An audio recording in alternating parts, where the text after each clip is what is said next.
Bonjour les amis, Nedor se sent une âme d'artiste aujourd'hui. Il vous réserve quelques surprises. Pour ce faire, il va avoir besoin de créer un nouveau lutin. Alors attention, attention, hein. Ne rêvez pas, il ne s'agit pas d'un petit ami, d'une petite amie, c'est un carré. Il veut seulement un carré pour les besoins du remplissage de sa toile blanche. Vous avez remarqué que l'arrière-plan de la scène est toute blanche pour pouvoir faire de jolies, jolies choses dessus. Donc, nous allons dessiner un nouveau lutin. Pour pouvoir dessiner un carré, un rectangle, des traits, on va se servir de ces icônes-là. En l'occurrence, vous voyez, si je veux créer un rectangle, je vais réaliser un rectangle, je clique sur l'icône rectangle et j'ai mon rectangle. En fait, c'est pas tout à fait ce que je veux. J'ai possibilité d'annuler l'action que je viens, ou les actions que je viens de réaliser. Hop. Et moi, ce que je veux, c'est plutôt un carré. Vous allez comprendre pourquoi après. On m'indique majuscule carré, c'est-à-dire qu'il faut que j'appuie sur la touche majuscule et que ce que je viens de réaliser, je le fais. Voilà. Alors, je laisse le carré placé à cet endroit. Vous verrez, c'est dans le code que je vais faire en sorte qu'il se place à un autre endroit. Et là, je vais, parce que ça va avoir son importance, je vous avais dit que à une époque que le centre du lutin Nedor était situé à peu près au niveau de son ventre. Mais en fait, il y a possibilité de modifier ce centre-là. Alors là, on va régler le centre du carré en cliquant sur cette icône, définir le centre du lutin. Et je vais amener le centre de mon lutin au centre symétrique du carré, en fait, au centre du symétrique. Voilà, il est défini. Je reclique là-dessus. Bon, normalement, il est défini. Ça devrait bien se passer. Les traits apparaissent toujours, mais c'est pas gênant. Alors, j'ai fait exprès d'avoir des traits orange, vous allez comprendre pourquoi. Voilà, donc on va aller dans le script de ce nouveau lutin. Et je vais le mettre au centre de la scène, de telle sorte que notre ami Nedor se trouve à l'intérieur. Alors je vais prendre ce bloc-là, je le mets au centre de la scène, donc aux coordonnées 0, 0. Puis, alors on va se demander à quoi ça sert pour un carré, mais on fera le test sur Nether après. On va lui le faire pivoter de 90 degrés. Alors, s'orienter à 90 degrés.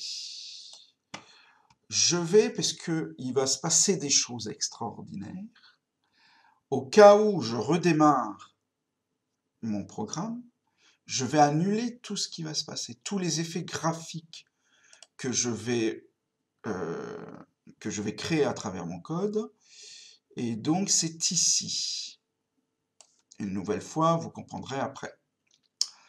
Et puis, j'effacerai la totalité de ce qui se passera lorsque je redémarrerai le programme.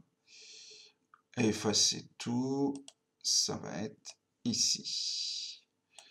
Je n'oublie pas que ça va être lorsque je cliquerai sur le drapeau vert.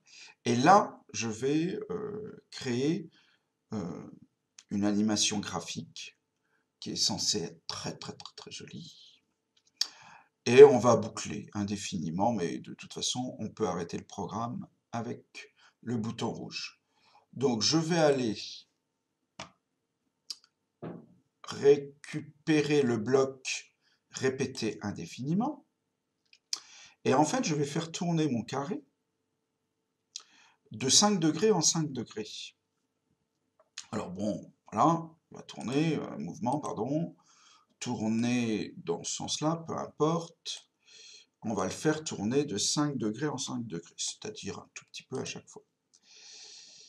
Et à chaque fois que ce carré tournera de 5 degrés, je vais lui demander de changer de couleur. Alors, il y a, donc c'est dans Apparence, il y a un bloc qui, alors vous voyez, qui ajoute l'effet couleur à l'effet couleur, c'est-à-dire que les couleurs sont codées dans Scratch, et lorsque j'utilise ce bloc, ça modifie le code de la couleur. Alors de façon plus ou moins drastique. Alors nous, on va se contenter de modifier la couleur, pour que vous voyez ce que ça donne à peu près, seulement de 1. Et puis, pour finir, on va utiliser un bloc que nous n'avons encore jamais utilisé, qui est le bloc estampillé. C'est-à-dire qu'en fait, on va créer une copie, à chaque fois qu'il va bouger le carré, une copie du carré va se créer et rester dessinée dans la scène. Alors, bah, on va voir ce que ça va donner. Donc, normalement, le carré devrait se centrer. Puis, il va tourner, mais là, on verra rien. Puis, de toute façon, ça ira très vite. Les effets graphiques seront annulés, mais comme il n'y en aura pas eu, il ne se passera rien du tout. Effacer tout, bah, il ne se passera rien non plus. Je vous demande d'observer la boucle. Alors, on va agrandir tout cela. Regardez bien, je vais lancer le programme et les couleurs changent et ça te donne une réalisation extraordinaire de notre ami Nether. Alors regardez, je vais arrêter l'effet, je reviens dans ma zone de bloc et dans ma zone de script et je vais détacher la boucle et donc vous montrer ce qui se passe si j'exécute uniquement la première partie. Alors je le mets pas en grand, vous voyez, alors il est allé avec, bon, il y était déjà. Le carré qui s'oriente à 90 degrés, on ne peut pas le voir, mais les effets graphiques et tout ce qui avait été copié ont été effacés. Voilà. Et puis je vais vous montrer une dernière chose. Qu'est-ce qui se passe si j'applique ce code à Nether? Alors regardez, on va tenter. Alors je clique droit, je duplique le code, je vais sur dinosaure, ça a bien dupliqué le code. Je vais annuler, ou tout du moins enlever